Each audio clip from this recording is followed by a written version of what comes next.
will say that having a purpose in life is so important, I think, especially as a woman. I want my baby to see me having a purpose in life.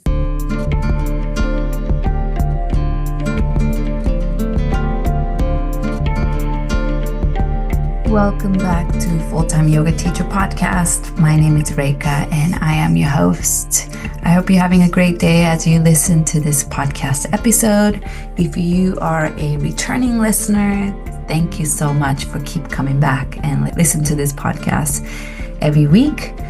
And if you are new to this podcast, welcome. I'm so happy that you are here.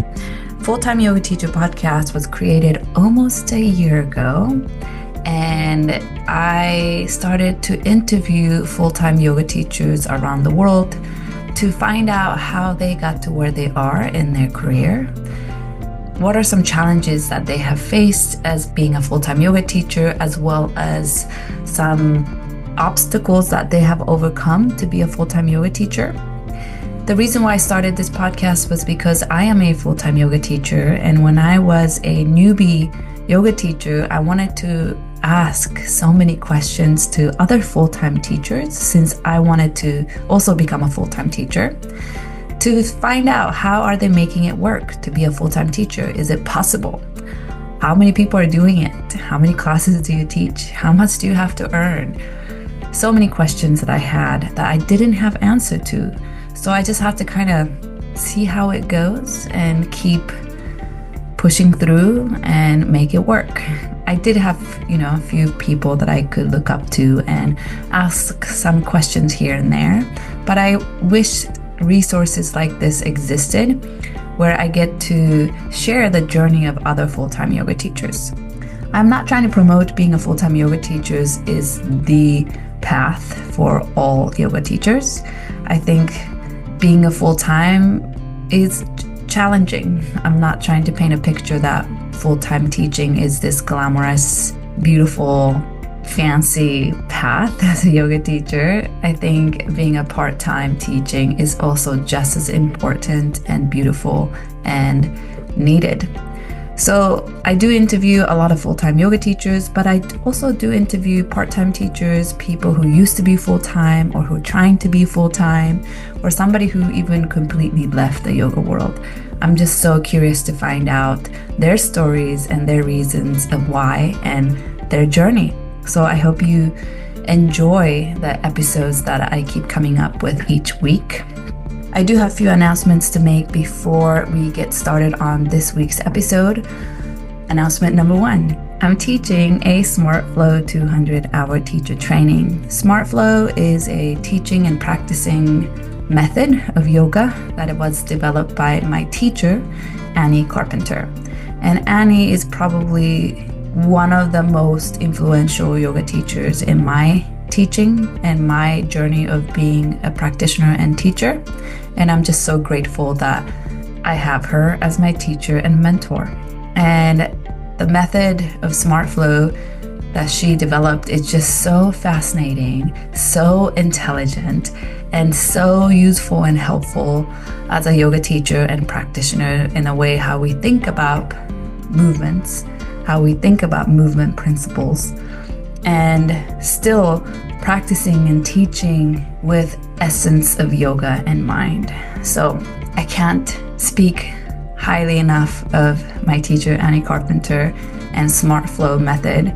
So that is why I'm so honored and excited and slightly nervous to teach a SmartFlow 200-hour teacher training. Say nervous because I have taught other 200-hour teacher training, but to teach SmartFlow, to teach a training that Annie has gave me the blessing to teach, it's just a lot of responsibility in a way that I really feel like I want to do well. I want to teach this training so well.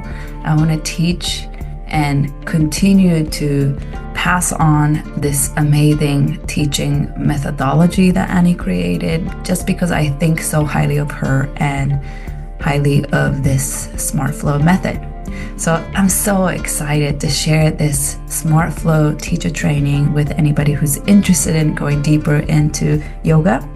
even if you don't know if you want to become a teacher, it's such a great training that you can really learn deeper about yoga, as well as deeper about yourself, your physical body, your mental body, emotional body, intellectual body, your wisdom body.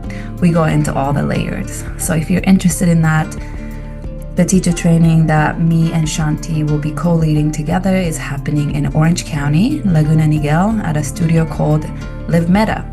And it's going to be February to May, every other weekend format.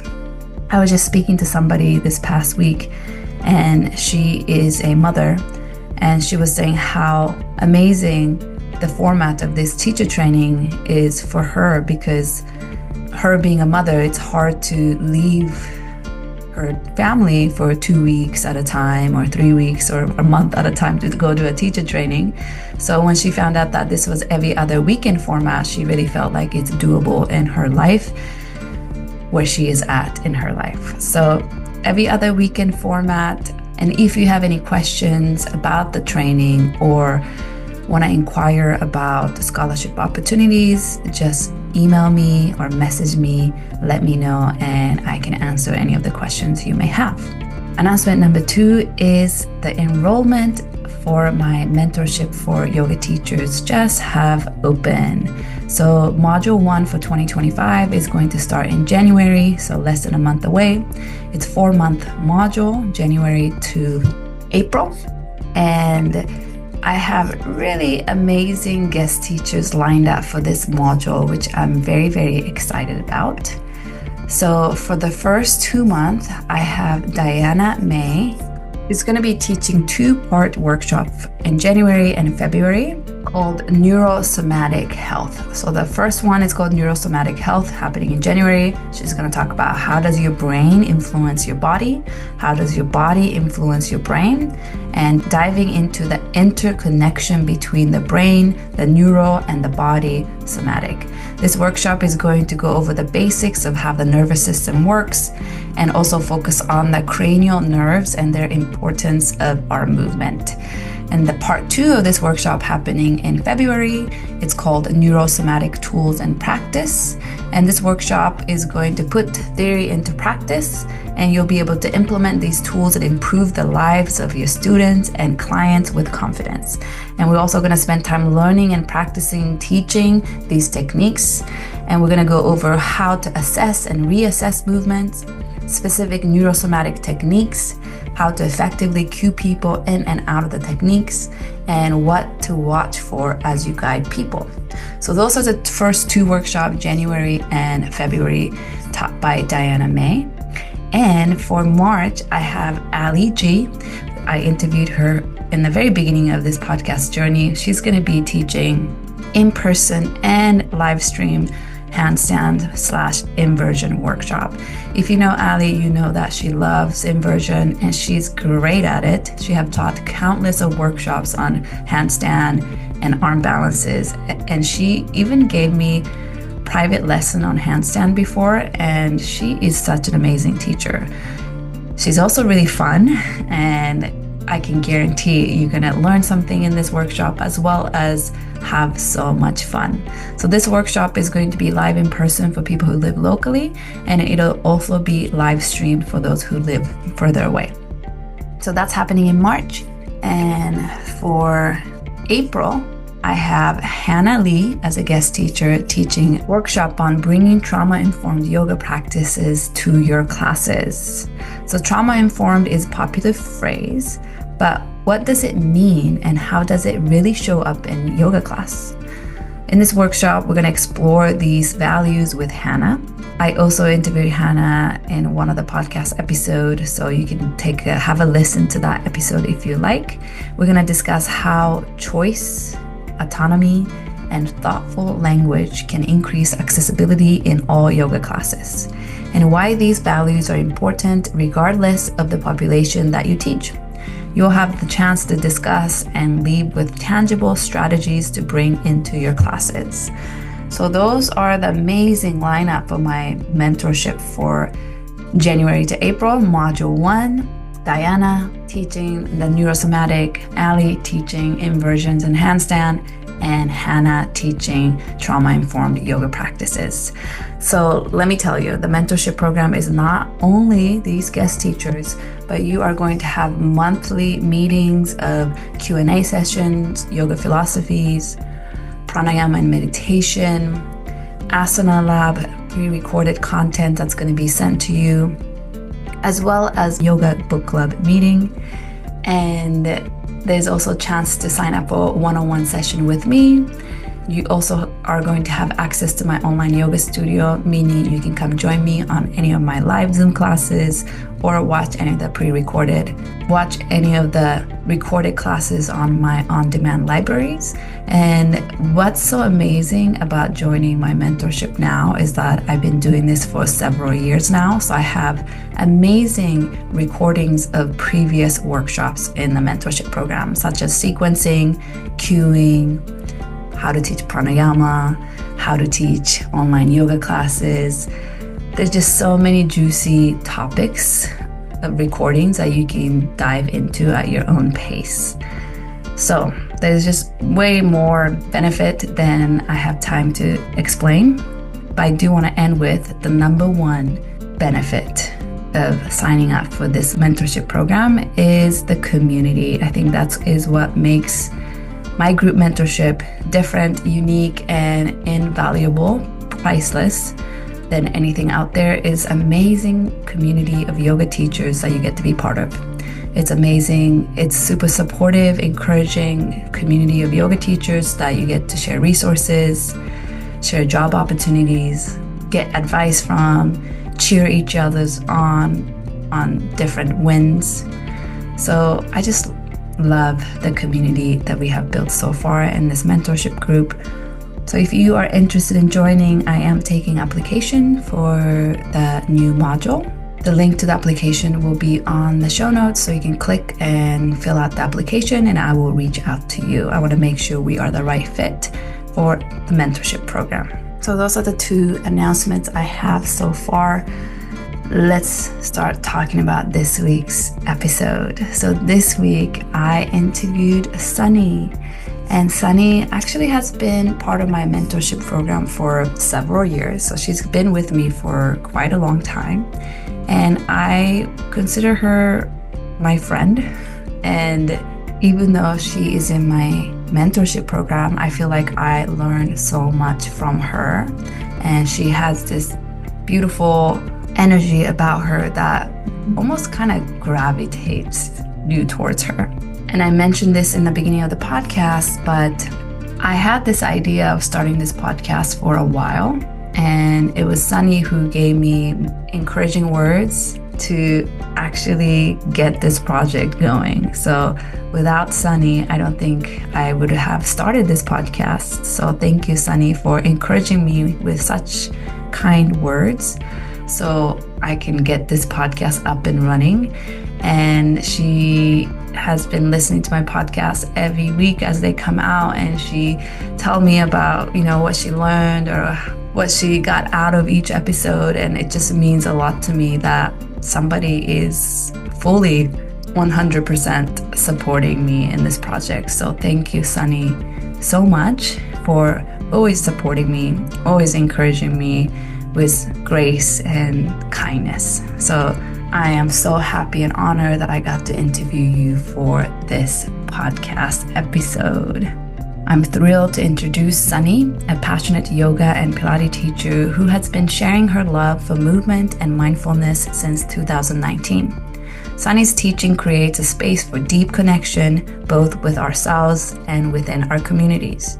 Her classes blend slow, controlled movement with a touch of upbeat energy, offering a beautiful balance of the physical and energetic aspects of practice. As a Lululemon ambassador, Sunny is dedicated to cultivating local community engagement and inspiring others through the transformative practices of yoga and Pilates. Let's dive into her story. Welcome, Sunny, for coming to join me on the Full-Time Yoga Teacher podcast. I am so excited that I get to have this conversation with you and I get to interview you finally. I want to tell the listeners, even before I give you a chance to say anything, is that the one of the main reason why I started this podcast is because Sunny have always encouraged me to start. So I really, really appreciate you for encouraging me to start this podcast. You've been always been so supportive and encouraging of this podcast. And I feel like if I didn't have that, your voice with me, I probably wouldn't have started it. So I want to say thank you. And always thank you for listening. I really appreciate every week you're listening to it. Absolutely. And thank you for doing it, because it's been incredibly helpful. And I told you every Monday is like Christmas. I'm like, oh, there's a new episode. And it's just something wonderful for me to listen to as I take my walks every Monday. So it's been awesome. Thank you so much. And tell the listener, where are you joining this conversation from today? I am joining you from the LBC, Long Beach, California. Are you from Long Beach? Where are you originally from? Well, Reka, you know that is complicated. The easiest way to say where I'm from is Colorado. That's mostly where I grew up in Colorado Springs. I've lived all over. My parents are from the South. They're from the deep South, Greenwood, Mississippi. And I feel like my upbringing reflected that more than Colorado ever could. But I still claim Colorado because there's a lot of parts of me that are very much Coloradan. And then, as an adult, I lived all over the US and settled here. And I cannot believe I've been in Long Beach for 10 years. It's been 10 years. Wow. It has. Before 2014, when I moved here, I didn't live in one place for more than 2 years.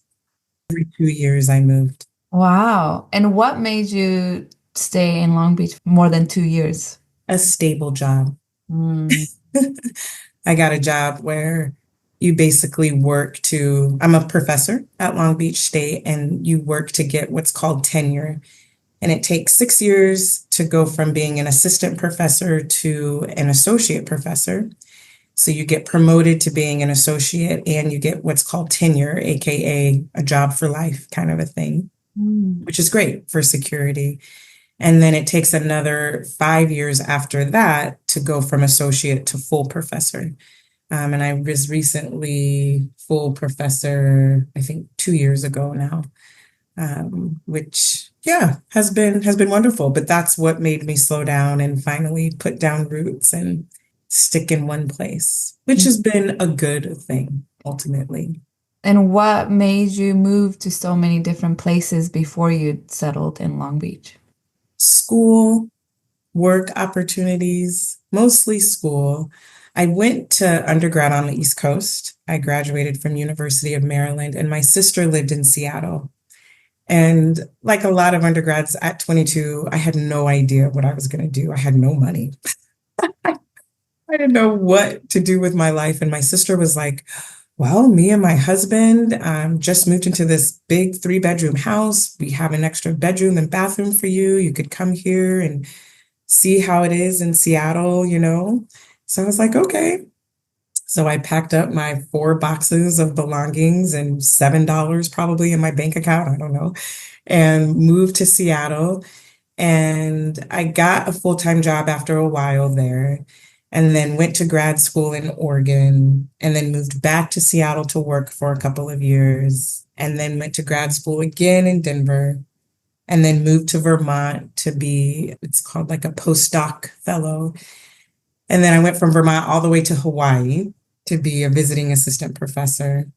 And then from Hawaii to here when I finally got the permanent tenure track professor position at Cal State Long Beach. So that's why I've been around the US, I shouldn't say the world. I kind of have been around the world because I've traveled internationally quite a bit too, but I haven't lived internationally, which I think would be a wonderful next thing to try. Yeah, wow. So a lot of school, grad school, and job was taking you to different places in the United States. Was it all of those jobs, was it all in education or higher education? Mm-hmm. Yep. Each and every one of them was I was an admissions counselor. I was a diversity programs manager. I was a visiting assistant professor, a postdoc fellow, and then tenure track. Mhm. professor. I worked for a cancer research center. That was my first full-time job out of college. And yeah, I have worked a gazillion jobs. I was a coffee shop. I worked in a coffee shop for a little while. I've been a hostess in a restaurant. I have done all of the things. So I have quite a bit of experience working, but it was never, I've told you this so many times that human design changed my life, which is, a version of like astrology and all different kinds of things kind of wrapped up into one. And when I found out I was a projector, I was like, that makes sense. That's why I don't want to work for 8 hours straight. It never made sense to me to be able to sit for that long and work. And so I think that's why I just kept going back to school Mhm. because school felt like, oh, I'm in class for this long, then I have to write a paper. I work part-time, then I go to class. I always have liked more of a sample platter lifestyle than waking up every day and going to work for 8 hours. That when I did that in between each of my degrees, I was pretty miserable and would burn out and have autoimmune things pop up and things of that nature. So I've slowly but surely come to find a path and a routine that works more for the way that I operate. But I felt so much shame about it, right? My whole family was just like, oh, Sonny doesn't want to work for more than 4 hours a day. I would say my ideal work schedule is like from 10 a.m. to 2 p.m. Nothing too early, nothing too late. Don't be asking me to stay until 5 o'clock when I'm done with my work at 2 o'clock. Why do I got to stick around for 3 more hours?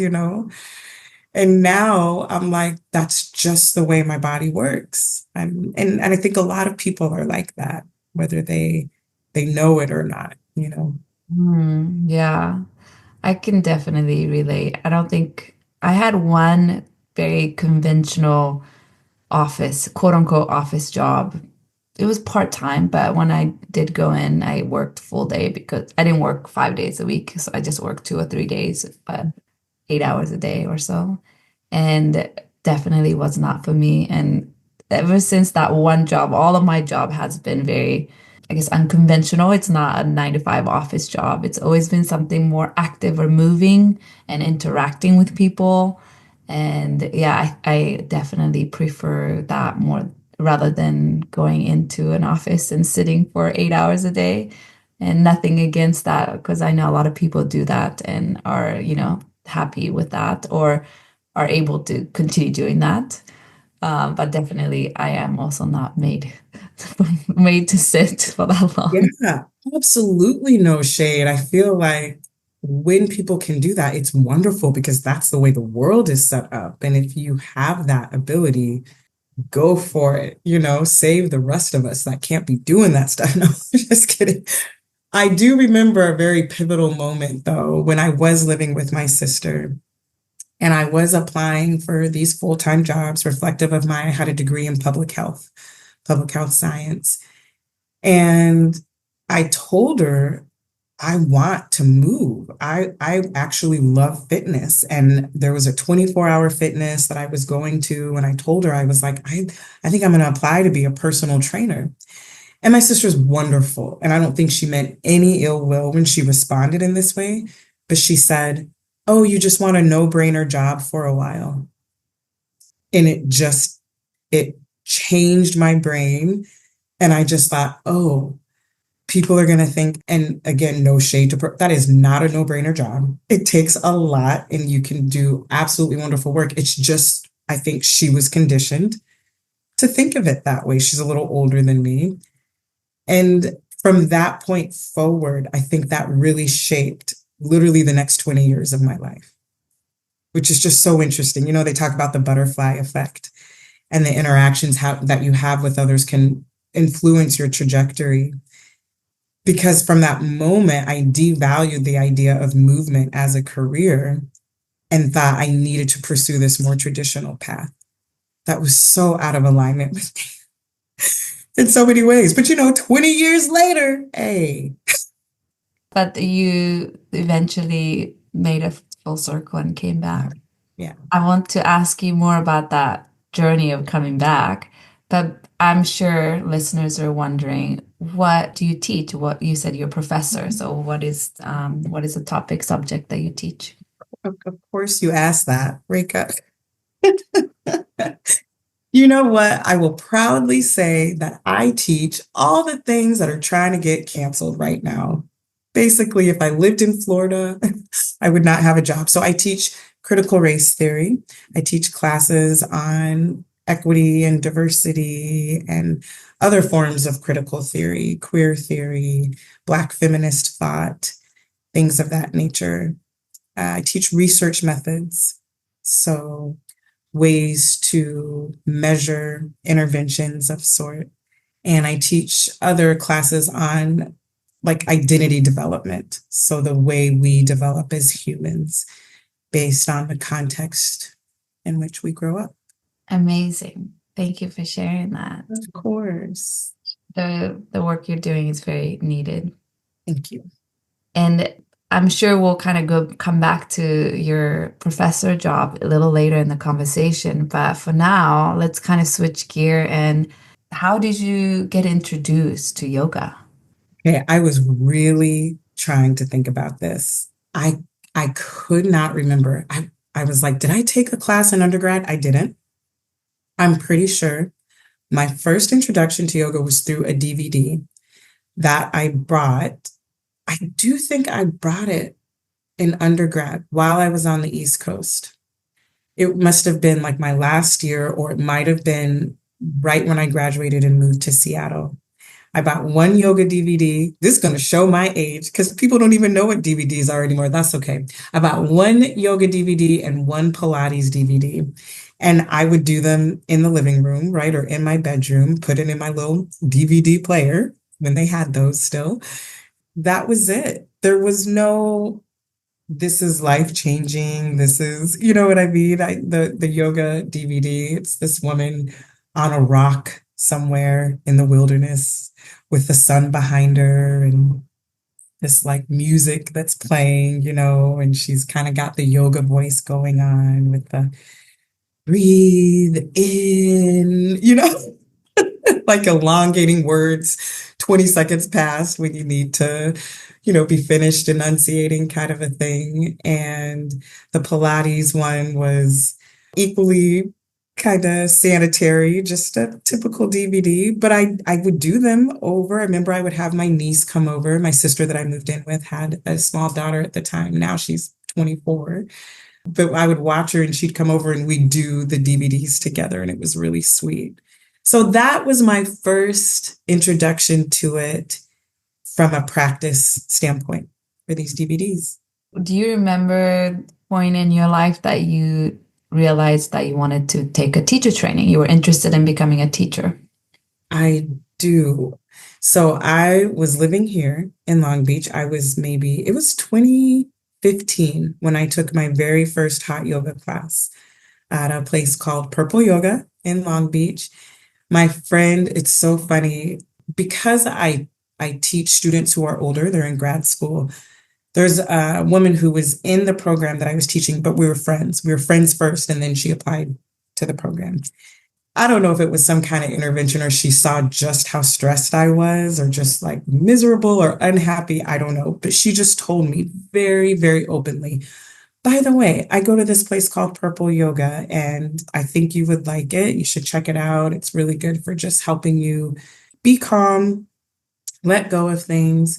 And so I was like, okay, at that point, I had done several yoga classes. I never consistently, but I'd taken lots of yoga.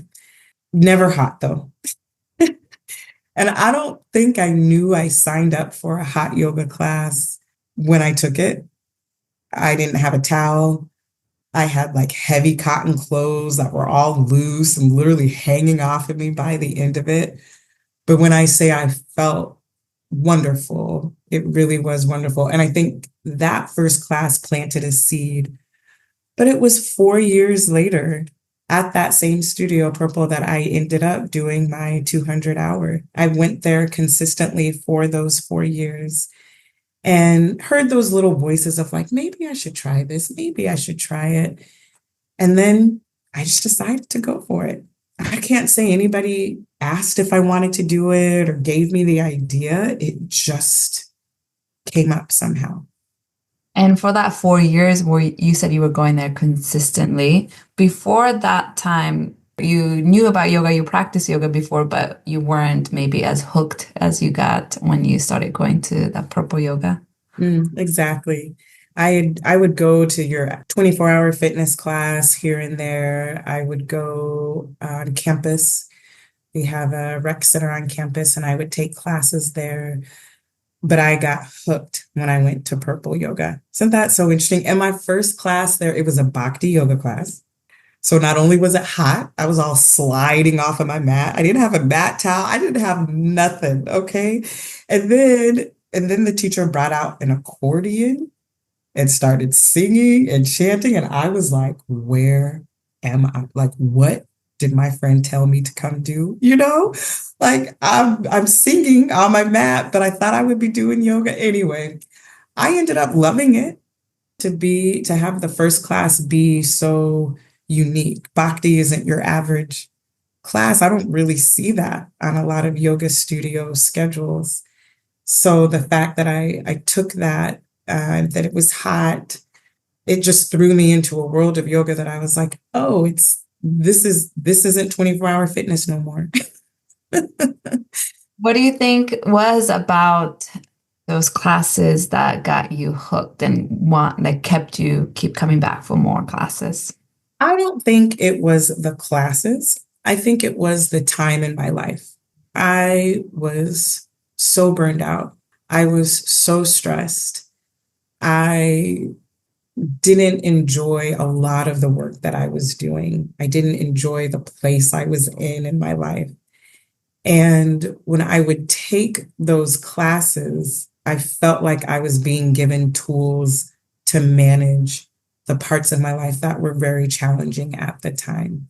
It was the way I was able to manage my life that kept me going back.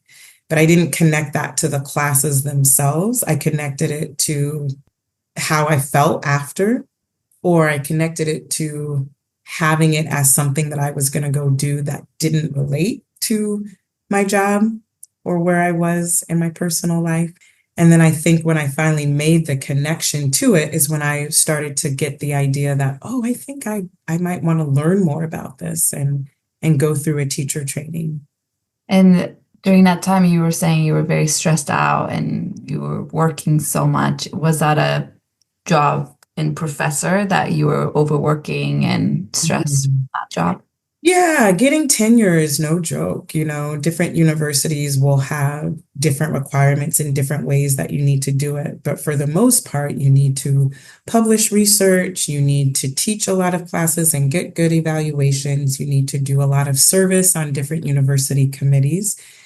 And I was also living on campus as a faculty in residence.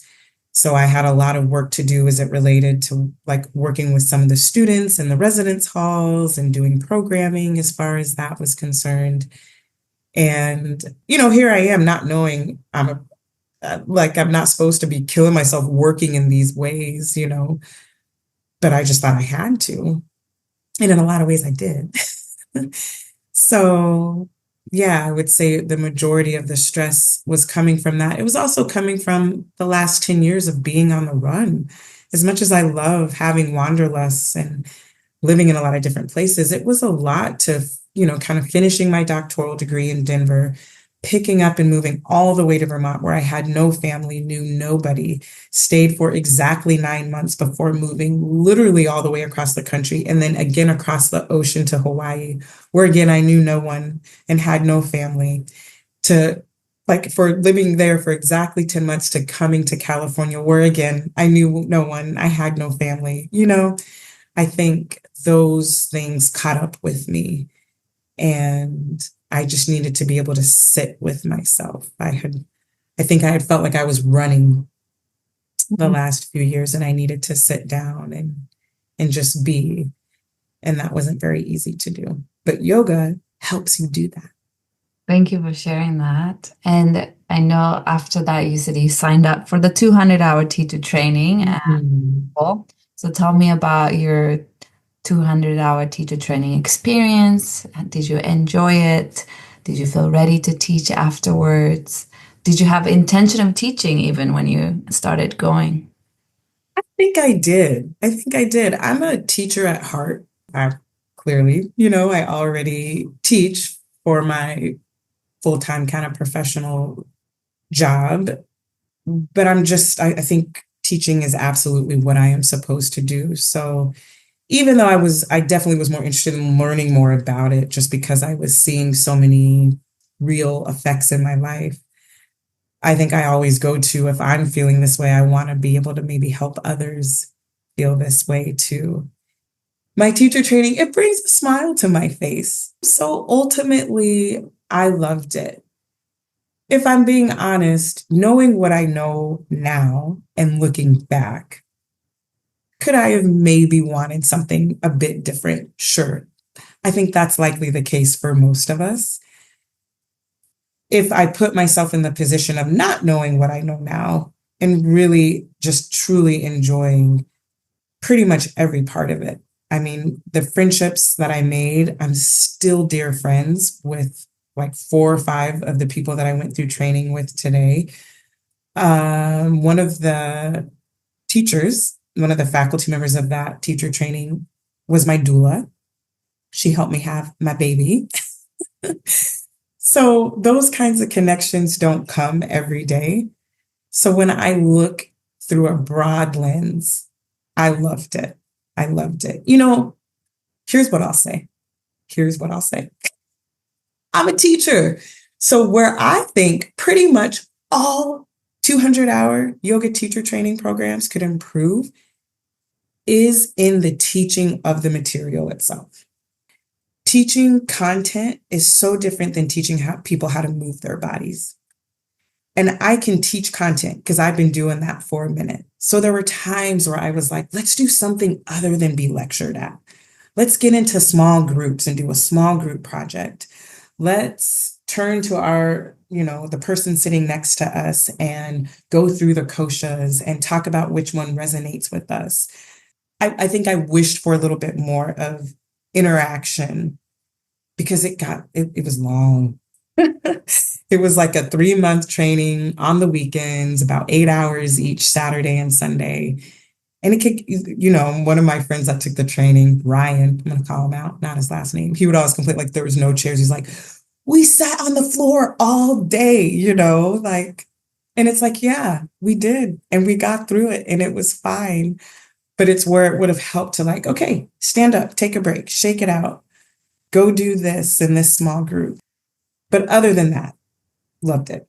You bring such a great point, I think. And I definitely experienced that leading a teacher training in Peru. And I think I wrote some of my own reflections in the newsletters I sent out, but being a great yoga practitioner or even being a great yoga teacher in the group yoga class setting doesn't always translate to being a great teacher trainer. Because being a teacher trainer, like you said, how to manage the group, how to facilitate discussions, when do you break them up into small groups, big groups, semi-small groups? When do you create an activity for them to do versus sitting and lecturing? So I think those are such a great point that I myself really got to see and experience and evolve and hopefully got better as every teacher training I taught of like allowing more activities to happen, small group discussions happen. That's especially because I tend to be the very quiet one in a group setting. Whenever I took a training or even classrooms, I was always a quiet one. I was a shy introvert. And because I knew that about myself, teaching a training, I knew there's always going to be a quiet ones in the group. So my thinking was always, how can I also make them feel like they're being heard and they're also sharing and being part of the group? So definitely like small group, big group, partner work, those things were definitely something I really tried hard to bring in because I wanted everybody to feel involved and also heard. So yeah, group dynamic is so interesting. And I'm sure most yoga teachers don't have that training behind them, right? Because they just became a teacher because they love to practice yoga and learn yoga. But teaching a training is a whole nother skill set that I now you're really making me think like there should be a training maybe for yoga teachers to be able to lead a training.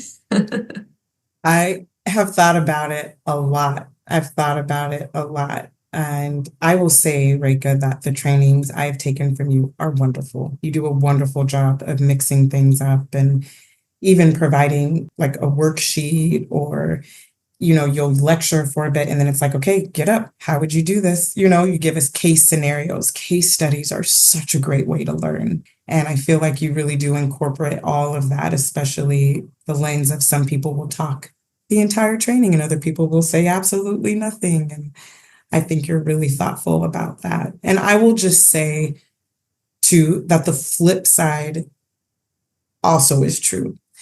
Because I was a teacher, I think a lot of people were like, oh, it's not, you're going to be fine at teaching yoga because you already teach content. Well, teaching people how to move their bodies is 180 degrees different than teaching critical theory. I'll tell you that, right? So I had my own learning curve and still am working with that learning curve. So I'm not trying to come across as any kind of way. We all have those curves in learning what it is that we need to learn for the context that we're teaching in and the content that we're teaching. Yeah, yeah, so true. And after you finish your 200-hour teacher training, did you start teaching right away? Well, I did. I did. I wish I could figure out how to explain it.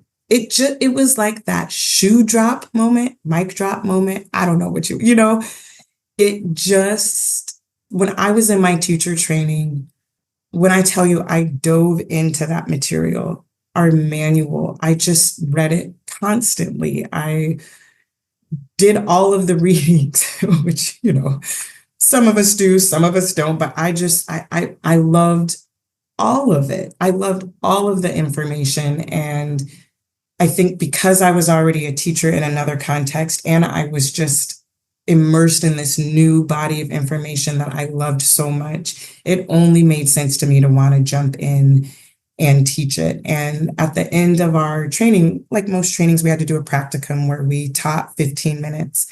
And I taught it, and that was the feedback I got, that it felt like my dharma. I was like, oh, this is what people mean when they say they feel aligned. This is what people mean when they say they want to keep figuring out how to get better and how to keep doing things that I never understood. It's like I told you, when I was working them 9 to 5s and 2 o'clock would come and I was done with my assigned work for the day, it never made sense to me that the people around me wanted to figure out something else. So wanted to try to create some other kind of work for themselves because they were aligned. They wanted to figure out what else we could do to make this company X, Y, and Z. And I was like, don't you want to go home? But now I get it because with yoga, whereas I think some folks were like, I am so excited. I love training, but I'm glad it's over because I want my weekends back. I don't want to be a teacher. I'm just glad to have the information. Da, da, da. And for me, if I didn't start teaching right away, I was going to have this huge hole in my life because of how much I loved the training and how much I wanted to keep this thing called yoga going in my life. I love hearing that and that you said you were able to feel and experience that alignment of this is what I want to keep going this path. I want to keep going forward in this path. And did you ever feel like that in your professor job? Moments, moments. Mhm. Yeah. I think because at the core of who I am as a teacher, relaying information of any kind, being of service, I think that's truly at the core of who I am. And so, especially at Cal State Long Beach, the students who I teach, they're mostly students of color. They're students who are critical. They're students who are wanting to do critical work in their communities by helping other students in educational spaces that look like them. And they're using critical theories and research methods to do it in a way that is empowering and not condescending or those things. So that very much feels aligned as well. I will say this is just coming to me. That feels more aligned from a mental space, and yoga feels more aligned from a heart space for me. So I think the heart space was what felt so much more invigorating. And don't get, I'm an Aquarius. I'm very airy, very vata as well, kind of a thing. So that served its purpose. But there's nothing like feeling like in your heart you're doing what feels like you're destined to do. I love that. That's so beautiful. And definitely, I feel like that when I'm teaching sometime, not all the time. I definitely feel more like that when I'm teaching training. So teacher training, Mhm. that setting makes me feel a lot more aligned and feel like it's the heart forward place. But I like what you said about it was coming from your mind versus coming from your heart. That's such a beautiful analogy that I feel like I can almost feel it when you explain it that way. So you started teaching, but you still had this full-time job. So were you kind of teaching this full-time professor job and teaching a few classes a week at a studio? How did that journey So, unfold? great question. So, I did my yoga teacher training in the spring of 2019. And like most programs, you got to go through some things before you're actually teaching at the studio itself. So they had what was called a protege program, and you worked with one of the faculty from the teacher training program to teach for 6 weeks for free for the most part. I think the students paid like $5 or something, but you were doing it for free in exchange for the mentorship and getting to teach. So I finished my teacher training in May or April of spring of 2019.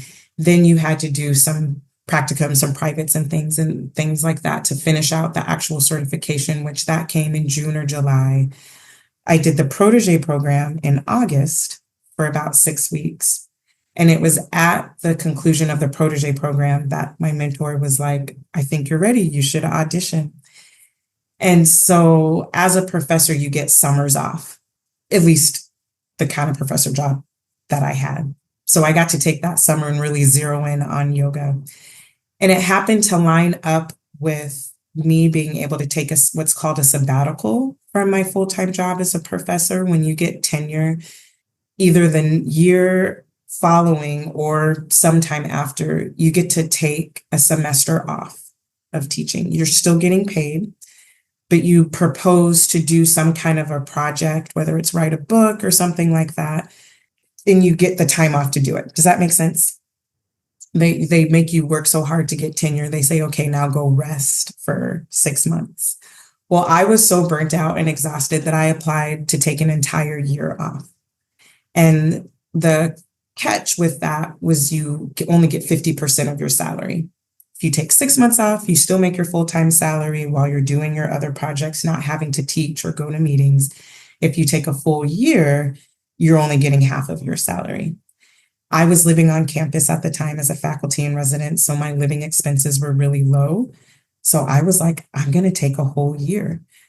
All of that had to be decided before I even knew that I would be able to teach yoga to help supplement my income.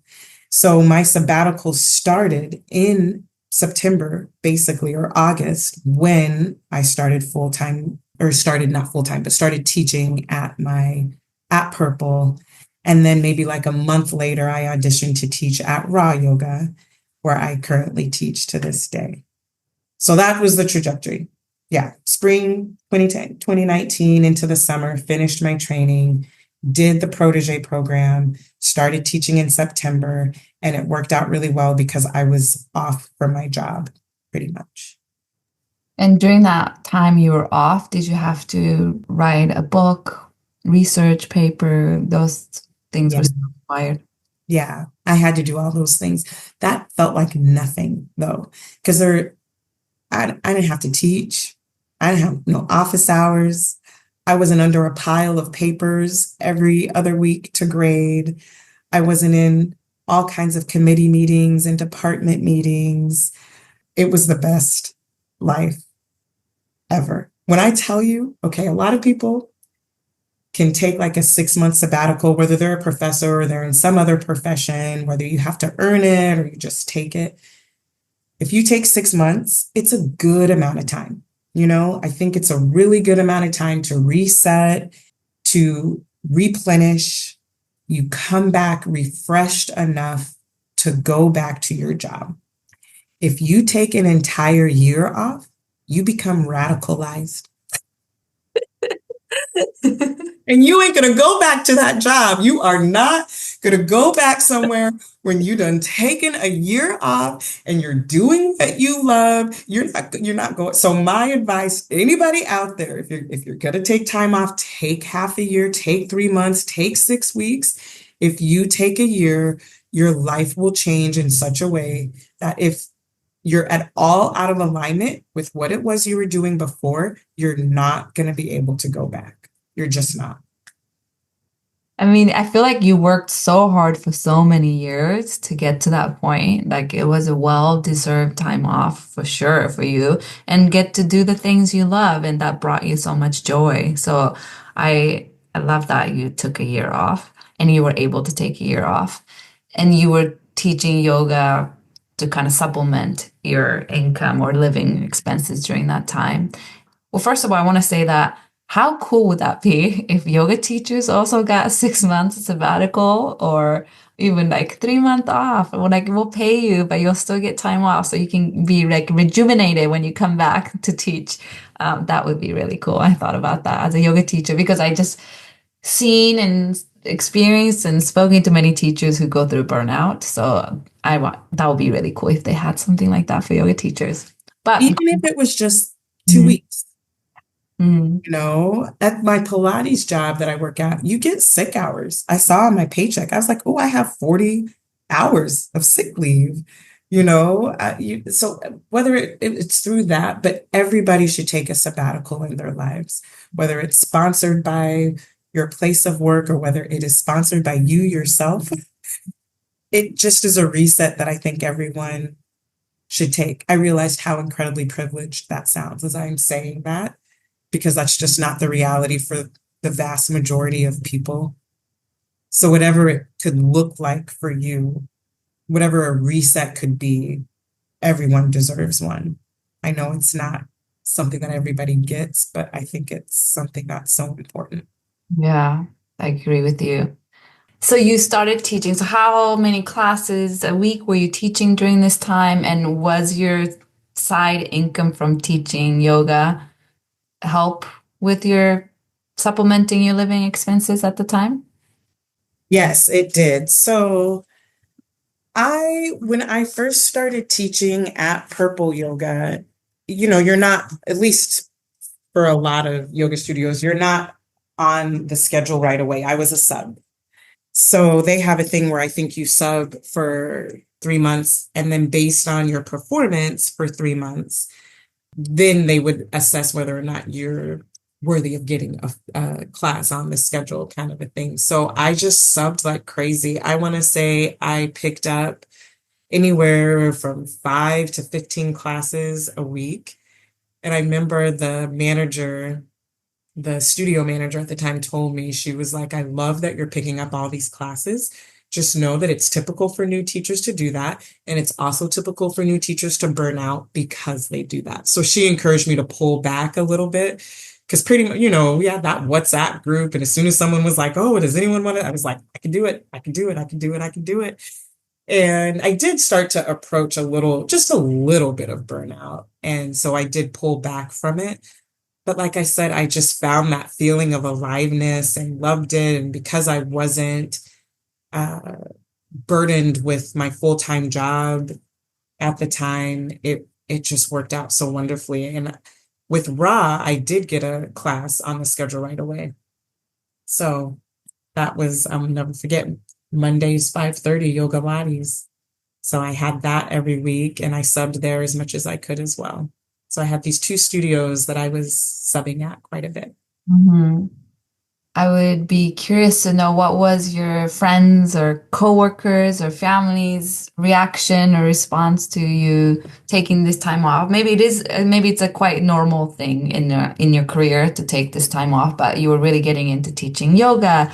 And was that pretty well received, or did you get any, I don't know, side eyes or questions? It was well received because I still had my full-time job. It's thought of the sabbatical as a reward. Like not everybody gets it. It's actually a competitive thing that you have to apply for once you get tenure. And so I think everyone saw it as, oh, she's getting to do this thing of teaching yoga while she has her sabbatical from working so hard from her quote unquote real job, not knowing that in my heart, I was doing my real job by teaching yoga. My pretend job was on pause because I was in sabbatical. So there was no side eye. I changed drastically. I probably lost 20 pounds. The corners of my lips were turned upward way more than down. Like people would just be like, "You're glowing. I'm so happy for you. What are you doing?" And I'm like, "I'm not working that crazy job. I'm not doing, you know what I mean? And I'm doing what I love by teaching yoga." So I didn't get pushback because it wasn't presented as something that was going to replace what I was doing as Mhm. a professor. I love hearing that it brought you so much joy to teach, and that's just so that's such a sign of like you like you say you were in alignment, you were doing something that you're meant to be doing because it brought you so much joy doing it. And I'm so curious what happened after 1 year when that 1 year ended. You know what happened prior to the 1 year ending?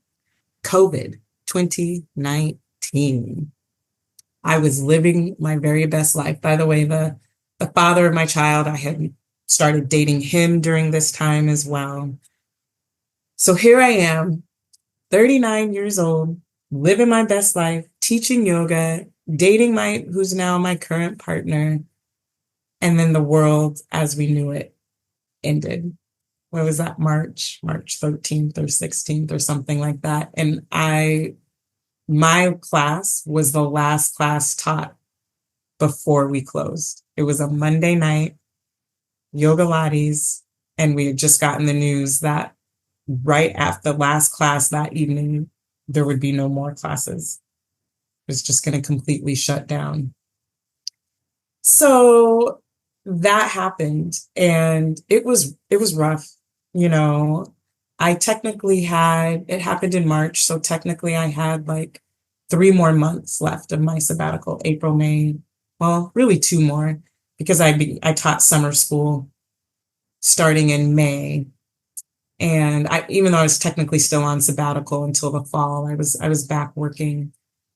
So that happened and it just this life that was everything stopped drastically and immediately. And we just had to sit. I was still living on campus, so I would see my faculty colleagues. Then the students all went home, so it felt like we were living in like an apocalyptic, like it was just crazy because there were no students in the residence halls. It was just us faculty and um that time was just tough in so many ways because that's also when there was just a lot more attention given to police brutality broadly, but especially in the Black community. And given the work I do when I teach, I was called to do a lot of work to address that pain and that trauma that we were experiencing and forced to see because we couldn't go anywhere. So that was rough. That is what really disrupted that year. And then what was it, June that we reopened? We were allowed to kind of go back into the studio and they gave me like 3 classes at Raw and all the capacities were severely reduced and lots of time in between and it was quite different, but I was like, oh, we're back in it and I was loving it. And then ironically, when we shut down again, it was again the Monday. I was teaching the yoga Pilates class and it was the same scenario where this is the last class until who knows when. And from there, we were just closed for such a long time. And then the world of online yoga was born. I never transitioned into it, but I did take quite a few online classes. did some training and certification. I think that's where you and I started to connect. So, So during that time, you went back when the studio reopened but closed again. So you stopped teaching group classes because you didn't want to kind of teach online, which is understandable. And but you were being called to work in your other profession, mhm. different communities, or mostly at the university. Mhm. At the university, but also in the yoga studio. And you also decided to pursue 300-hour teacher training during that time as well. I did. Yeah. So you were kind of, you still wanted to continue learning, be in the yoga world in whatever capacity that you were able to during that time, and still had other full-time position. Did that work, your other university job become super busy again during the pandemic? Were you working a lot and kind of being I, stressed out in that way, kind of going back to what it was? I worked insane hours, insane hours. I will say too that when the pandemic started, what saved me was so many teachers going online. And Raw Yoga created like a live format, and that literally saved my life. Because like all the best teachers, still had their yoga lattes, they still played the music, and I just set up my computer in my apartment and I stayed in shape. I stayed connected to the practice. So that was really wonderful. And I also did some work in the yoga studio with yoga teachers around us confronting our own biases, again, because of what was happening in communities of color with police brutality and other forms of racism and inequities. We all were just holding up a mirror, I think, and wanting to do work. So I don't want to skip over that. I think it was a really important way to stay connected to yoga. And for me, for the first time, to really see yoga outside of asana and to see it as something that you engage beyond practicing on your mat. And then, yeah, fall of 2020, I went back to my job as a professor, and that was very stressful. So, my that first semester back in 2020 was very difficult because of everything happening in the world and teaching the classes that I teach. And students were in this doctoral program that I teach in, and it was online for the first time. So we were all adjusting to Zoom and figuring out how to do breakout rooms and how to teach online. I had never done that. And then because I do the diversity and equity consulting, there were many organizations outside of higher ed that were wanting me to do that work. And I had no boundaries. I think because I had that skill set, I thought, well, then I have to do it for anybody who asked me to do it, not realizing the toll it was taking on me to constantly be trying to help others work through their own issues while I was dealing with my own trauma of seeing what was being seen on the news daily. So it was rough. I won't lie. And I had some difficulty keeping boundaries with being a student of yoga and a teacher of yoga and a trainer of issues of equity in yoga. I was a very new teacher, but because I had this other area of expertise, I was asked to engage teachers who had way more yoga teacher experience than me in this work of looking inward and untangling biases and isms that we all have and experience. And without overly going into it, it was just a very difficult line to walk. I'm a yoga teacher. I need to still be viewed as a new yoga teacher. I have this other area of expertise that I'm sharing with yoga teachers, but the lines could get blurry of then who people were supposed to go to for yoga versus who people wanted to come to for issues of looking at equity and diversity. And it wasn't the cleanest journey. It was messy and it was difficult, and there were tensions and tears, and there were also moments of breakthrough and people recognizing all the work that they needed to do, all the work that they hadn't done or had ignored or things of that nature. So it was this nexus of still very much heart-led work, but without boundaries that needed to be put in place. But I didn't know how to put those boundaries in place. Now I do. Now I do. Thank goodness.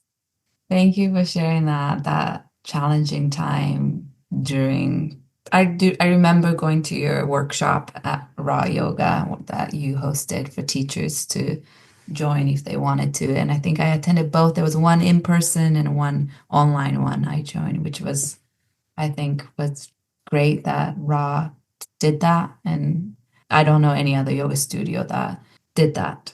So I appreciate you stepping up and doing that and also completely respect that now you have boundaries. And that was such a probably a lot going on during that time that, it was, I'm so happy to hear that now you are able to like set your boundaries and know what to say yes to and no to, and also put yourself first with, taking care of your needs, because I think it's so easy as yoga teachers, we want to help others or we want to extend our offer or help service to so many people, but it's so important that we also have our healthy boundaries as a yoga teacher and as a human being.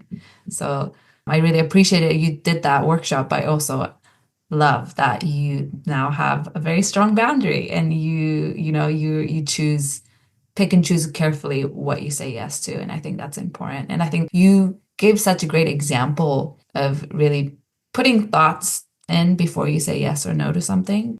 Yeah, I really respect that. Thank you. And your support, first of all, I'll agree with you and say that the fact that Raw Yoga was open and wanted to do something around diversity and equity training for yoga teachers is fantastic. It's so forward thinking, and they're still doing that. They absolutely still have those courses and those programs, and I think it's wonderful. I was so impressed with who wanted to show up and take those classes. And the fact that you wanted to be there. We didn't know each other before that, I don't think. That's pretty much how we got introduced. I had taken your classes before at Raw, but when I think about who showed up at that very first workshop, I'm like, this is the real deal.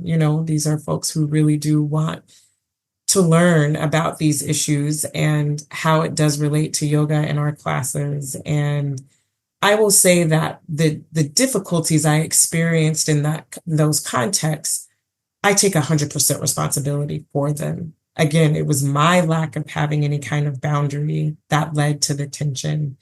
And I think if I wanted to do that work again, I could. I think I could.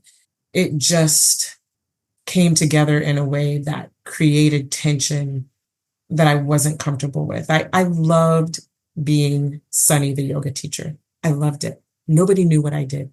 Nobody knew I was a professor. Nobody knew I had this other area of equity and diversity that I taught because people change. Even when people ask what I teach, I usually say, "Oh, I teach classes on equity." I'll just say that, or I'll say I'll teach critical theory. Because if I say I teach critical race theory, or if I say I teach classes on diversity, people change. They just get tense, or they get like they want to start telling me stories. I didn't ask to hear. And in the yoga studio, I just got to show up and be this new yoga teacher that loved teaching yoga. And then I didn't feel like I could keep my worlds separate when the murders of George Floyd and Ahmaud Arbery and Breonna Taylor happened successively. Like I couldn't do it anymore. I was like, I think I need to own up to this experience I have and share it in this context because so many of us are soul searching about how to manage this. And I think I did it for the amount of time that I was supposed to do. And it has come on my heart to maybe start thinking about trying to do something like that again, but differently. I want to do healing for yoga teachers of color. That has recently come to me as something that I'd like to explore. And I hope that there will be a context for me to do that. And I think there will be. I think they will be too. I think that would be really amazing. Thank you. So, I guess going back to that time, what happened after that? I guess kind of we were talking about the pandemic, so kind of coming out of the pandemic, what has shifted, what has changed in your career, professional, full-time career, and then also your teaching, yoga teaching? Yeah, so I mentioned taking a sabbatical and the advice to only take 6 months, and I had taken a year. So to take that year off and to come back in 2020 when everything was happening, it just didn't work. And inequities that I noticed in my place of work as a full professor, I couldn't deal with them anymore. And I just slowly started to back away. There were leaves that I took, like part-time leaves. There were COVID-19 leaves you could take. I was affected in ways that I will, just not share here, but I was affected by it. And as a result, I took like part-time leaves. I have not been back full-time at my job as a professor pretty much since the pandemic. And I also the nature of my work as a professor changed. I started to do more administrative work around equity and intergroup dialogue and things of that nature. And that just kept happening. And I kept teaching yoga and doing training, got linked up with you. I'm in your wonderful mentorship program and got certified in Pilates and like a Legree type Pilates. So I just kept the certification and the schooling and the teaching of yoga and Pilates going. And that all kind of led up to this crescendo, if you will, of me being on currently a 6 month leave from my job, not a sabbatical, not the kind that you earn and still get paid for. I took 100% 6 month unpaid leave starting in this fall of 2024, to just really zero in on the yoga and the Pilates teaching. I had used every trick in the book as far as my full-time job, not doing the traditional part of it and trying to do other things. And so it just kind of came to, well, I need to take a leave. I need to take that leave. And I have loved it. I have loved it. So I pretty much teach full time. I have 10 classes. 9 of them are Pilates classes. I don't know if I should call them Pilates classes. Technically, it's Legree, which is a form of exercise that is very closely based on Pilates, but quite a bit different. And then I have one yoga Pilates class at Raw. So a total of 10 classes a week. I love it. It's like the perfect amount of working for me that allows me to be really present with my daughter. I have a 2-year-old who I've just loved to pieces. And it's been great. Now, financially, does it hit the same as having a full-time job as a professor? Like, absolutely not. No. But I am very much at peace mentally and emotionally. So I haven't let the financial piece kind of disrupt that. But it has become clear that unless I drastically change how I'm going about teaching full time, I will need to try to go back to the university in some capacity to supplement income in order to make ends meet. Now that you've tried being a full-time yoga slash Pilates teacher and taking the 6 month leave from your professional job, if you could, would you just want to teach yoga and Pilates and not go back to other job, or do you find maybe that having a good balance of both would be ideal for you? Oh, no, I don't want no kind of balance. No, I want to win the lottery so that I can continue teaching my 10 classes a week and being a mom and loving life. If I didn't have to, and I'm so grateful for that job. The university, like I don't want to come across as cavalier about that at all or ungrateful, because when I say the kinds of benefits and things you get from working for the state it's unmatched, truly. So I am so grateful for that. It just doesn't feel as aligned as what I'm doing right now with teaching yoga. So my hope is what you're saying. In the spring is to have some kind of a balance of doing equity work at the university and still not in a traditional professor position. But my hope is to do some work around anti-Blackness and diversity and equity, and then to also keep teaching yoga and Pilates. In a perfect world, if and when I go back in the spring, I don't have to give up any of my 10 classes. I can arrange my work in a way that I can still teach all of my yoga and Pilates classes. And have you found teaching 10 classes a week feels just right for you? Do you want to teach more or do you wish you taught a little less? And kind of going back to slightly financial question, because I'm sure a lot of teachers listening are wondering how to become a full-time teacher or what would that look like. And in your instance, 10 classes a week was not enough to make a living in Southern California. No, no, not quite. I think partly because I'm a mother, I have a daughter. I do live on my own. I'm partnered, but we don't live together. So I am quote unquote head of household, and it just takes more funds. I love 10 classes a week. It took me a minute to get used to it, but I love it. I absolutely love it. I was up to like 13 at some point, and that was getting a bit too much. I would be pretty tired at the end of the day. Some days, just depending on how the class schedule worked out. I've hit a rhythm now where I'm like, this is the life. This is the life. It's perfect. And I will say the Pilates classes are different than yoga. If it was 10 yoga classes, I think I'd feel differently, especially if they were heated. Pilates is not heated. They're 45 minutes. You almost always teach 2 to 3 in a row. So you get more classes equals less time in Pilates.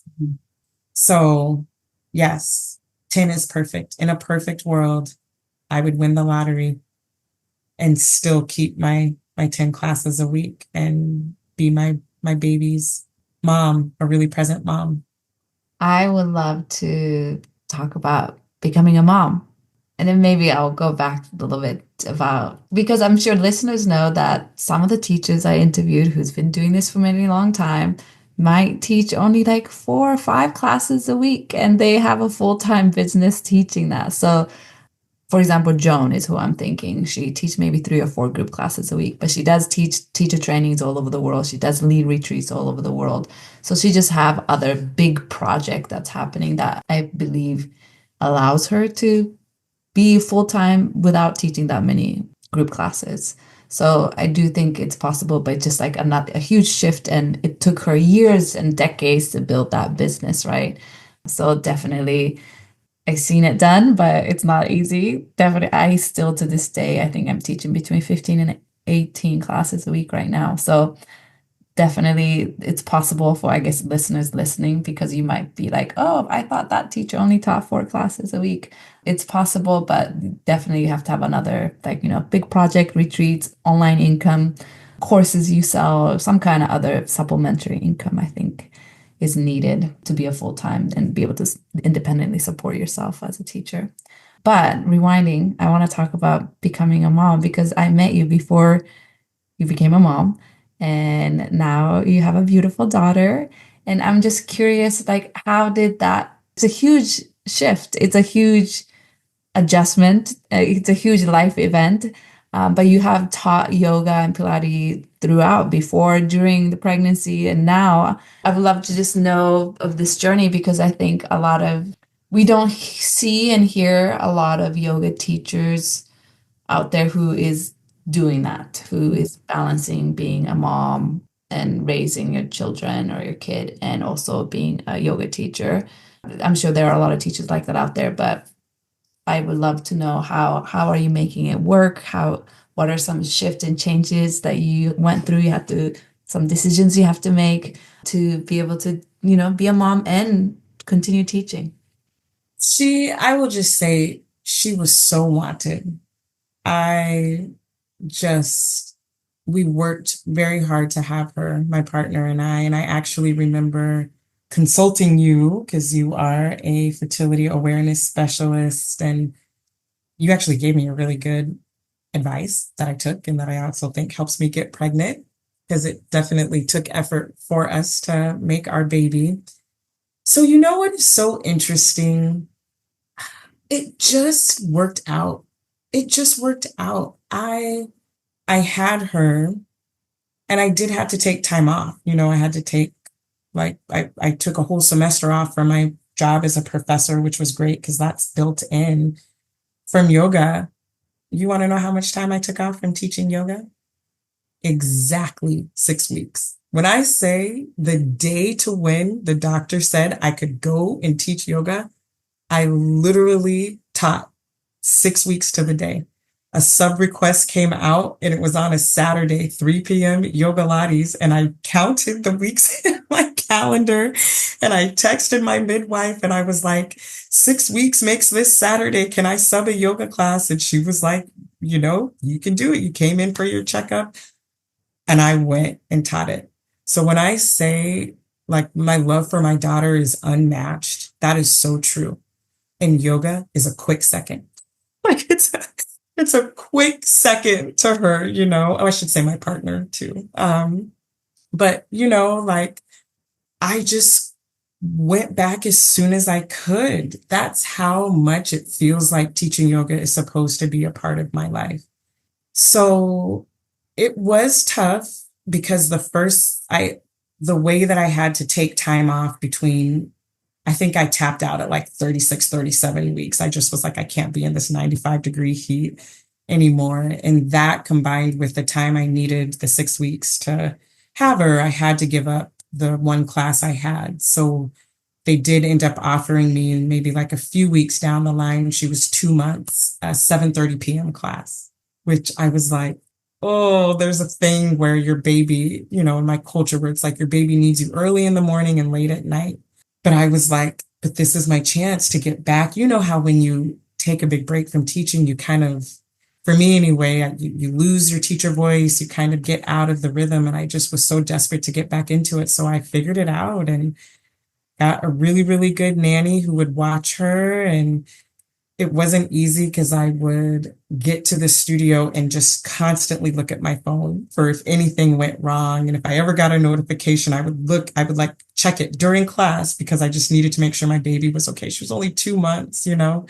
But over time, that anxiety lessened and she really took to her nanny. And it worked for me to be able to get out and have my time to go teach. And I was doing that. So I would sub as much as I could and kept that 7:30 p.m. class while I was on the parental leave from my full-time job in the fall of 2022. Spring of 2023, I went back to full-time working at my job as a professor and still kept subbing and teaching yoga. And I just got the childcare I needed when I needed it, and I just kept doing it. So it just kind of I think other moms know you just do what you got to do. You don't do what you can't do. She is my boundary. There's no such thing as not knowing how to have a boundary now. Like, if something is up with her, that's my boundary. So I do what I can to integrate all of those parts of my life because I just love them all so much. But yeah, I think that's really it. And I know I've asked you, like, how do other moms do it? And so it's so funny to be on the receiving end of that question because you just adjust as most women do. We just figure it out. And when something has to go, it has to go.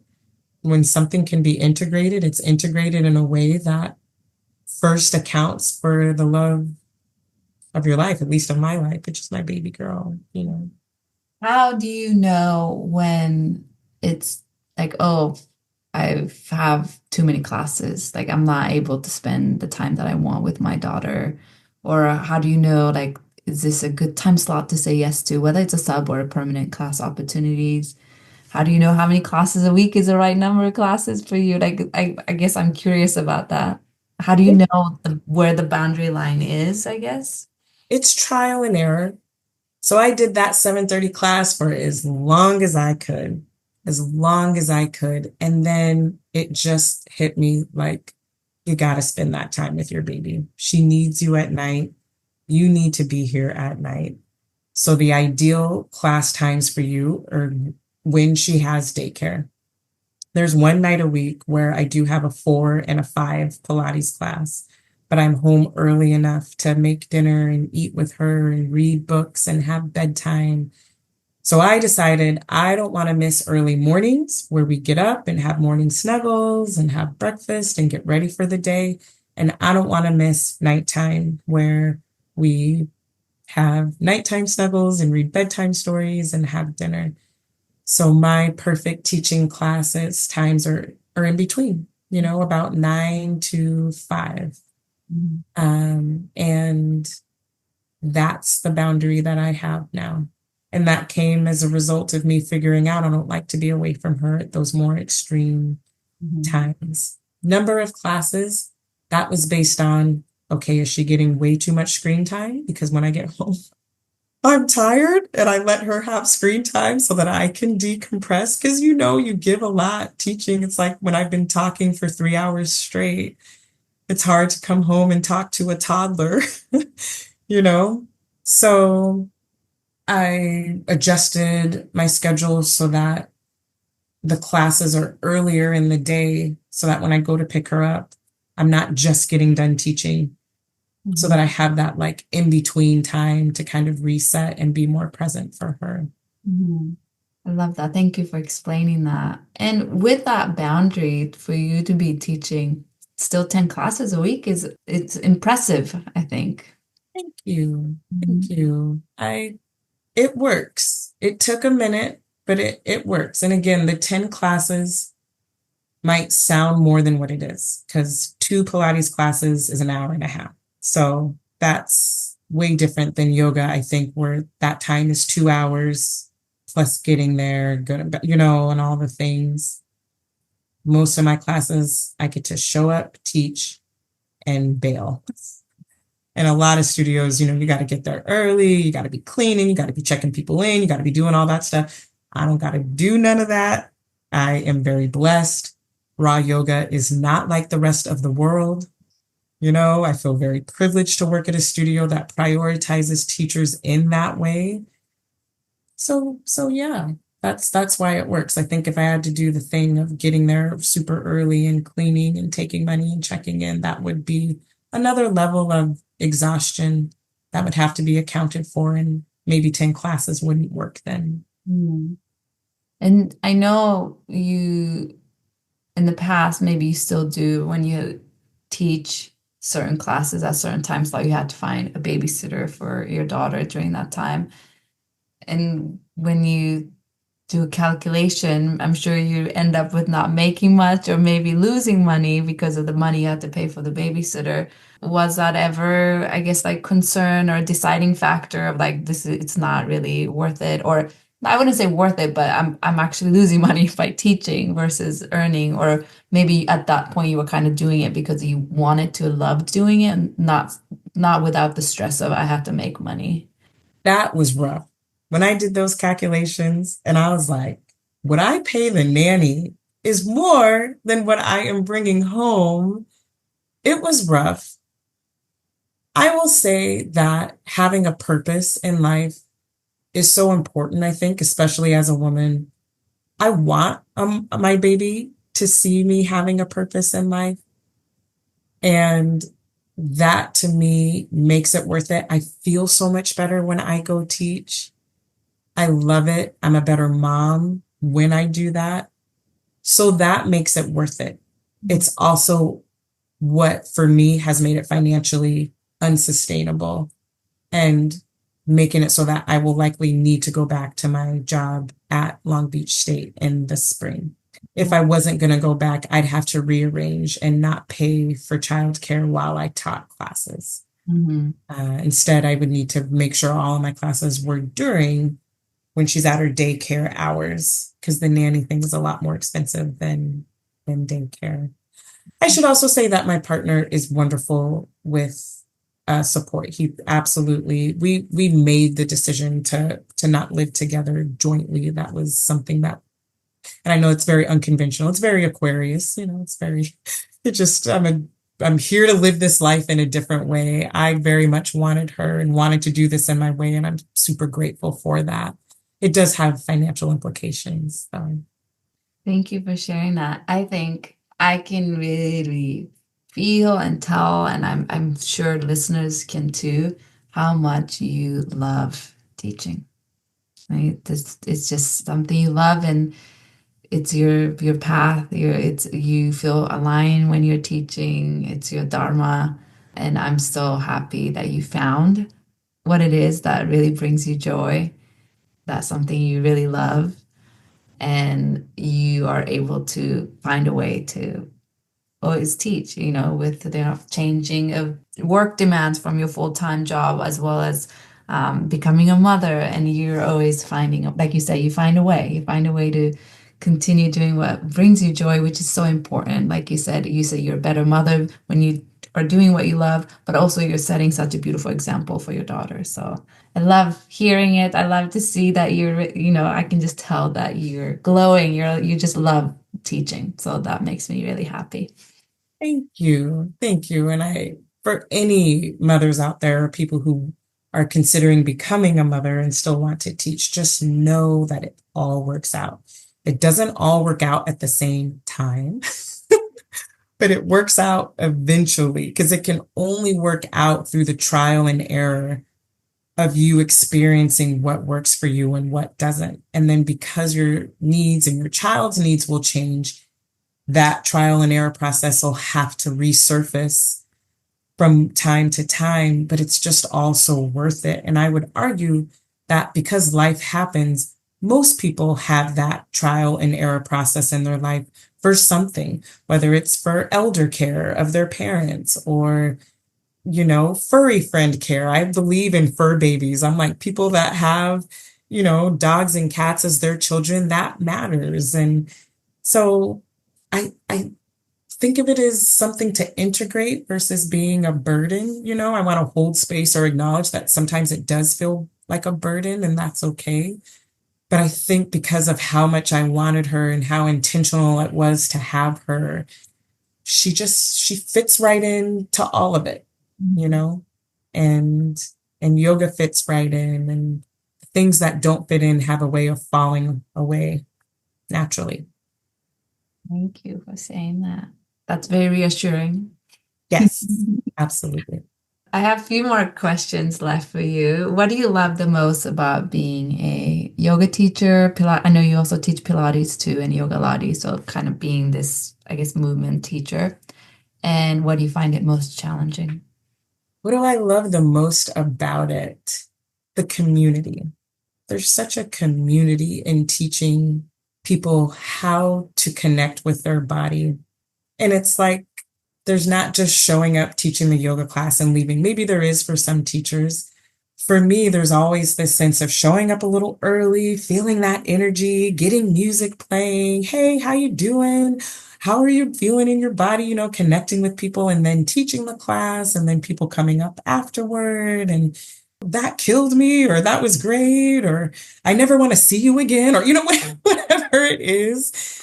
There's nothing like that community. I feel like a lot of like raw yoga, I joke, but I call it my ashram. Like it just feels like my place of community and connection and sangha almost. And I think that is wonderful. It's a place where people come and I feel like are just genuinely happy.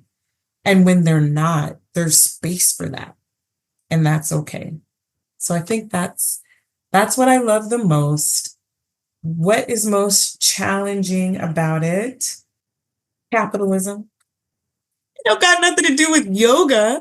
It's more just the structure of the societies that we live in that maybe don't allow it to be a profession that is a little more doable as a full-time gig. I know people do it, and I'm so inspired to see how people make it work. It just, for me, from where I am, it requires a level of hustle that I don't know. I just don't quite have right now.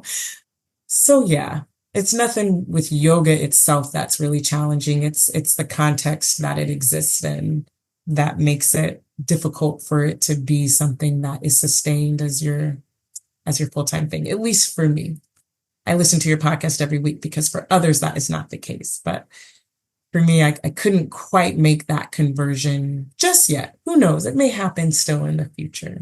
We'll see. It could still happen in the future, but I also don't think it's right to do it with the cost of burnout, or maybe you starting not to enjoy teaching or practice, or you start to lose passion or coming from that heart center place. I feel like, for some people, I've spoken to many teachers who they love yoga, they like practicing, teaching yoga. But when the added stress of I have to make a living from this, I have to make this much money from this, I have to teach this many classes, I have to earn this much money at the end of the month from teaching yoga, that could take away the joy for some people. So I think the path you're leading and other people's path that I have interviewed on this podcast who's not a full-time teacher, they're all unique and beautiful path. And I think we all have a unique way to make it work using other skill sets and strength and tools that we have. So, yeah, thank you for saying that. And I will say, I appreciate you just saying that. And I also appreciate you in the beginning of your episodes lately. You've been saying how you're not necessarily trying to promote this as something that everybody should do. You're not trying to say it's easy. It's not. And you kind of opened it up to people who are trying it, but maybe not so much succeeding, because I think that part of it is important. And sometimes it is a choice. Like as I'm talking to you, I'm like, well, could I? Like, could I dive into? I do feel like from my heart, I created some pretty great trainings around equity in the yoga space. And could I dive into working with, Tina, who you just interviewed? I just listened to that podcast episode. And could she help me develop a website? And could I go into yoga teacher trainings and do that? And that is possible. It is. It's just that for me in my life, I've found that when I flow through with things that I like to do, it just ends up working out. When I try to be overly strategic and make things happen, things elude me. I want to be clear that it's a choice I'm making to go back to my full-time job in the spring. I could really pursue this path if my makeup was to do that and to just like run, run, run. But I have learned from the last 20 years as a professor that that's just not the way my body works. And Mhm. that's okay. Mhm.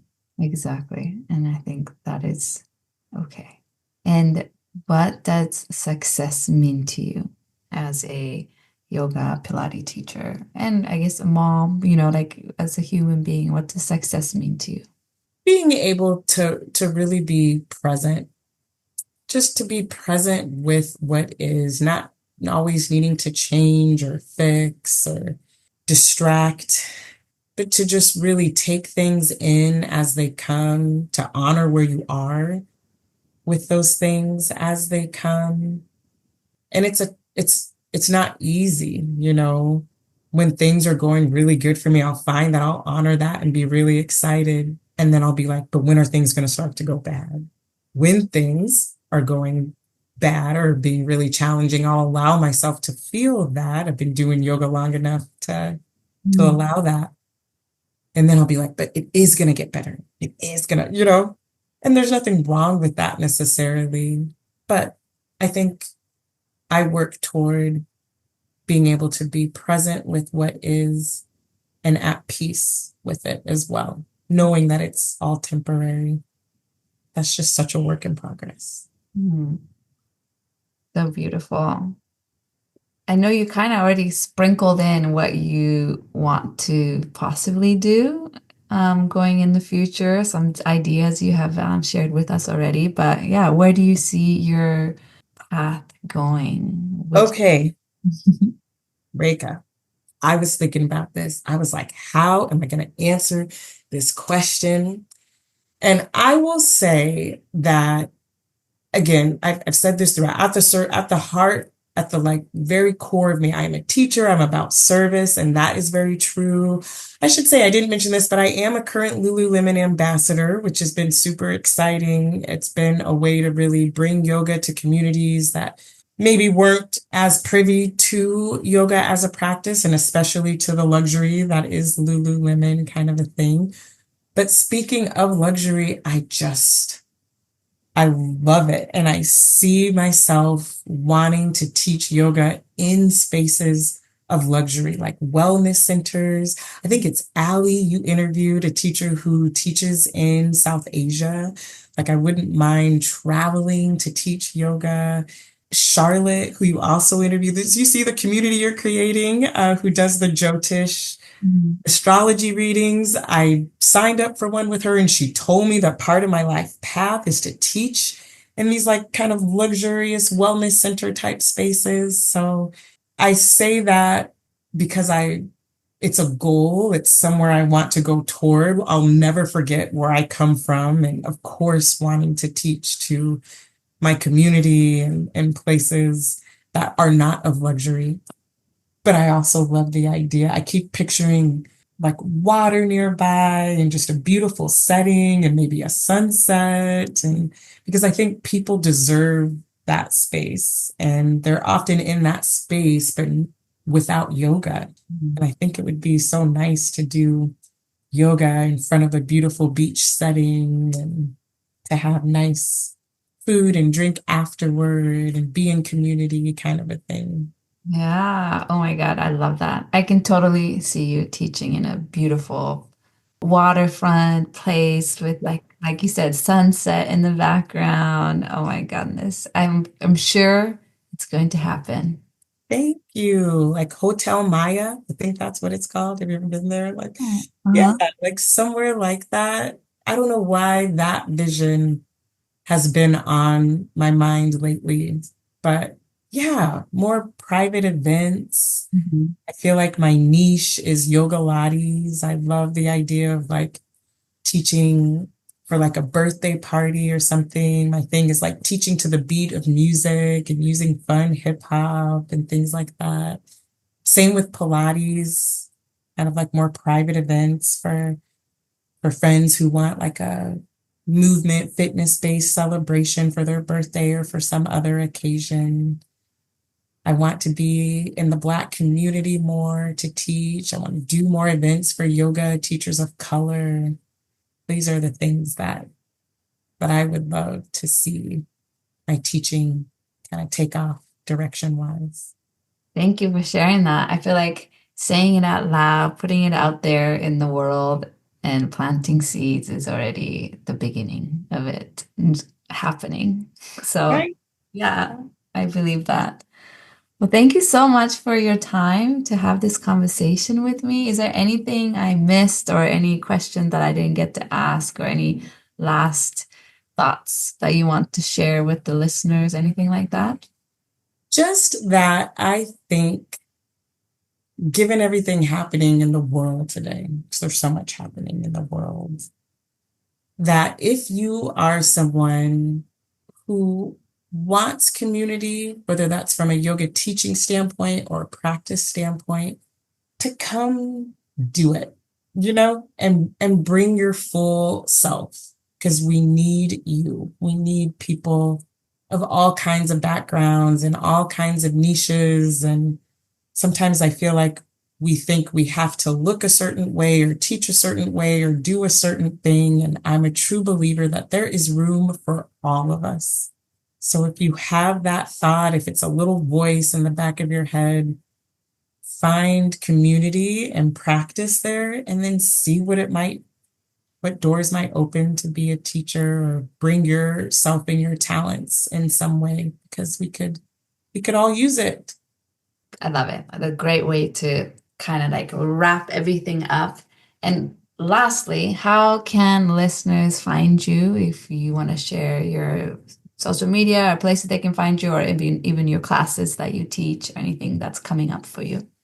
Yes, so I teach at BFit Pilates, BFit Modern Pilates in Long Beach, California. There's two locations. And then I also teach at Raw Yoga. So I teach yoga Pilates once a week there. So I'd love to see you at either BFit or Raw Yoga. My social media is at soulcare_Shemitris. I'm sure you'll have to like link that in the show notes or whatever it's called. I would love a follow on Instagram or for you to just say hi on Instagram. I don't got no kind of website yet, but I'm going to manifest that to happen in the future. In the meantime, my Instagram is a great place to be in community.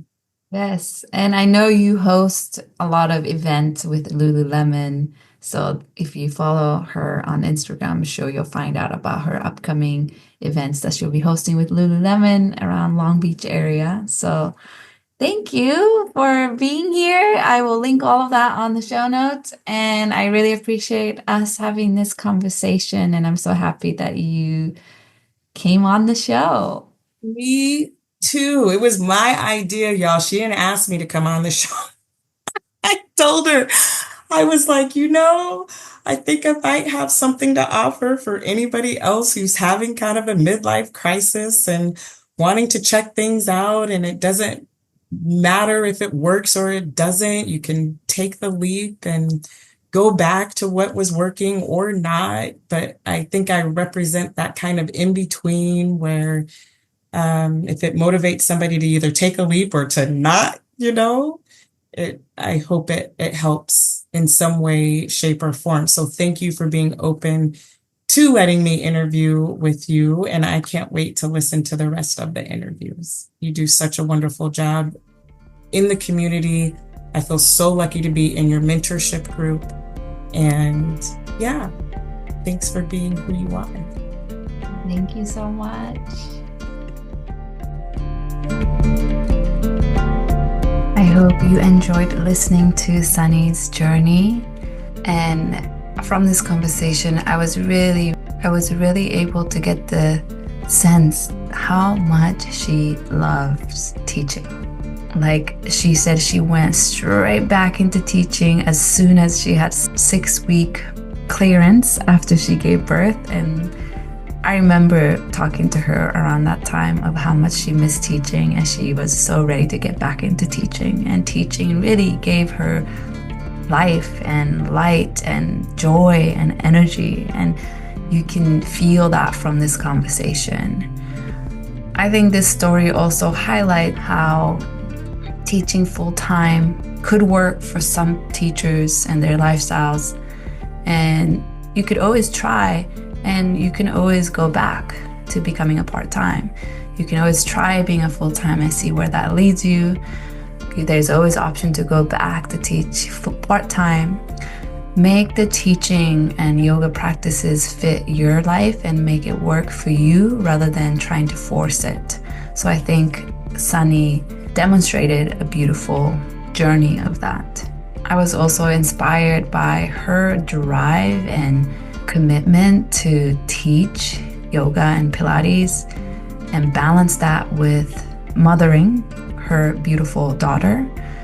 I think watching her balance these two things, both things she loves in her life, teaching yoga, Pilates, and her daughter, it's beautiful to see her balance that because she shows that it is possible to balance both. You might have to have a better and maybe stronger boundaries around your teaching once you have a little one, but she shows that it is possible, and she's doing it with love. She's not doing it from this place of desperation or grasping. She's doing it from this place of love and passion and joy. It brings her joy and purpose, intention to her life to be a mom, raise her little one, and also to be a yoga and Pilates teacher. And I'm just so happy to have her in my life. I am so happy she is a Lululemon ambassador here in Long Beach, because what an amazing impact she can make in her community with utilizing the resources just like Lululemon. Not to say I think all yoga teachers can still make an impact in your communities, and organize events, even if you're not a Lululemon ambassador. But I think she is well deserved as a Lululemon ambassador, and I love watching all the amazing offering that she has and does for the community. So thank you, Sunny, for all that you do. You are definitely an inspiration to me, and I'm sure to so many others. So thank you, Sunny, for coming on. It means so much to me that you came on and shared your journey, as well as you continue to support and encourage me to continue this podcast, but also continue my mentorship program. And someone like you really makes me want to be the best yoga teachers that I can be and offer that and share that with others. So thank you, Sunny, for coming on. That is it for this week. If you like to leave a 5-star rating, that's super helpful to me on Spotify podcast. It's easy to leave a 5-star rating, so you don't have to leave any reviews if you don't want to. You just have to click 5 stars. Super easy, fast. And if you like to leave a review on any other platform you listen to, that'll be super helpful. And even more than ratings, I think sharing this podcast and episodes with your friends, your coworkers, your yoga teacher friends is also super helpful. If you like to chat with me, you're welcome to message me on Instagram. My handle is @ReikaYoga. And if you don't have Instagram or you're just not a social media person, you can message me through my website contact form. My website is www.reikayoga.com, and I will link everything on the show notes, and I will talk to you next week.